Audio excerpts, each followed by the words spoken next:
அனைவருக்கும் இனிய மாலை வணக்கம். நம்ம திருப்பத்தூர் மாவட்டம் ரொம்ப அற்புதமான ஒரு மாவட்டம்.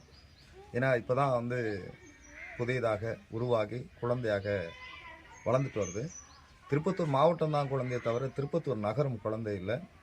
1886 காலகட்டத்திலேயே நகராட்சியாக தரம் உயர்த்தப்பட்டு அவ்வளோ ஒரு பாரம்பரியமான ஒரு நகராட்சி, பழமையான ஒரு நகராட்சி திருப்பத்தூர் நகராட்சி. அந்த திருப்பத்தூர் நகராட்சியில் இன்றைக்கி என்ன சொல்கிறதுனே தெரியல. காலையில் ஒரு நடைப்பயிற்சிக்கு போகலாம், மாலையில் ஒரு குழந்தைங்களோட போயிட்டு ஒரு குடும்பத்தோடு வீட்டுக்கு போய் பூங்காவுக்கு எங்கேயாவது போகலாம் அப்படின்னு சொல்லி பார்த்தோம் அப்படின்னு சொன்னாங்களா, எங்கேயுமே இல்லைங்க. சரி, இருக்கிறது ஒரே ஒரு பூங்கா தான். அது வீரபத்ர முதலியார் பூங்கா. அந்த முதலியார் பூங்கா என்ன அப்படின்னு சொன்னாங்கன்னா 1941 சுதந்திரம் அடையிறதுக்கு முன்னாடி அந்த காலகட்டத்தில் அந்த பூங்காவை அமைச்சிருக்கிறாங்க. மரக்கன்றுகள் எல்லாம் வச்சுருக்கிறாங்க.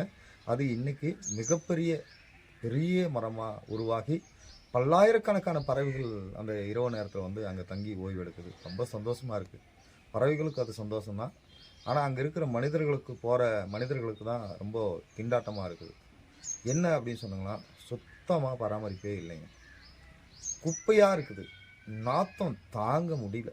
அவ்வளோ குப்பை. அந்த பறவைகளோட கழிவுகள் அதை அப்புறப்படுத்துறதுல கழிவறைகள் இருக்குது. கழிவறைகள் பூட்டி வச்சுருக்குறாங்க. அந்த சிறுவர்கள் விளையாடுற பார்க் இருக்குல்ல, அந்த சறுக்கெல்லாம் இருக்குது இல்லைங்களா, அதெல்லாம் உடஞ்சி என்றைக்கு எப்போ உயிர் சேதாரம் ஆகுமோ அந்த மாதிரியான ஒரு இது இருக்குது.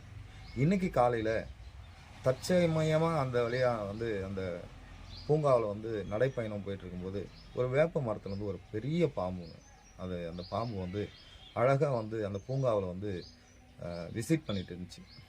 எல்லாருக்கும் அதிர்ச்சி.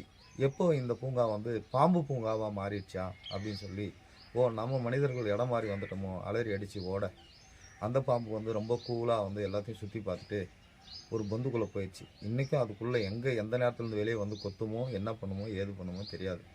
உயிருக்கு உத்தரவாதம் இல்லை. அது இந்த வீடியோவை பின்னாடி இணைக்கிறோம், நீங்களே பார்த்து தெரிஞ்சுக்கங்க. இந்த மாதிரி ரொம்ப ஒரு மனவேதனையான ஒரு செய்தியை நாங்கள் பதிவு செய்ய விரும்புகிறேன்.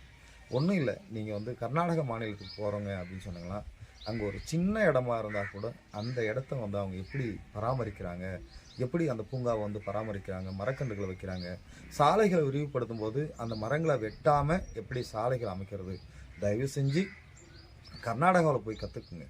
அந்த அளவுக்கு இல்லைனாலும் கூட உங்களுடைய மனசாட்சிக்காவது கொஞ்சம் வாங்குகிற சம்பளத்துக்காவது அதை வேலை செய்யுங்க அப்படின்றது தான் எல்லாருடைய மனக்குமுறலாக இருக்குது.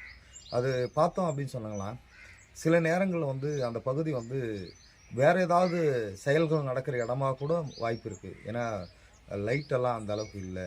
கூடுதலாக பராமரிப்புக்கு ஆட்களை போடுங்க, அந்த செடிகள் நடுங்க. அப்படி இல்லைன்னா கூட என்ன அப்படின்னா, இப்போ சில தொண்டு நிறுவனங்களெல்லாம் இருக்கிறாங்களே, அவங்ககிட்ட கூட நம்ம உதவிகள் கேட்கலாம். நல்ல விஷயம் தானே. அந்த பகுதியை பார்த்தோம் அப்படின்னு சொன்னாங்கன்னா, சுற்றி நிறைய நூற்றுக்கணக்கான பேர் காலையும் மாலையும் நடைபயிற்சி போகிறாங்க வராங்க. இருந்தாலும் இந்த பூங்கா இப்படி இருக்கிறது, பாலடைஞ்சு கிடக்கிறது நம்ம திருப்பத்தூர் மாவட்டத்தோட ஒரு துரதிர்ஷ்டம். ஏன்னா இதய பகுதியாக இருக்கிற அந்த பூங்காவை உடனடியாக சீரமைக்க வேண்டும். பாம்புகள் பண்ணையாக மாறாமல் மனிதர்கள் நடைப்பயிற்சிக்கும் சுவாசிப்பதற்குமான ஏற்ற இடமாக இருக்க வேண்டும். மனம் பூத்து குலுங்க வேண்டும். இப்படி மனம் எரிஞ்சி சொல்லிடக்கூடாது. அந்த மாதிரியான ஒரு துர்பாக்கியமான நிகழ்வு நடக்குது. உடனடியாக மாவட்ட நிர்வாகமும் நகராட்சி ஆணையாளரும் இதற்குரிய பிரச்சனைகளை கண்டறிந்து நடவடிக்கை எடுக்க உங்களை பணிவோடு கேட்டுக்கிறேன்.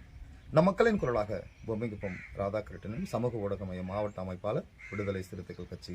நன்றி, வணக்கம். ஒளிப்பதிவாளர்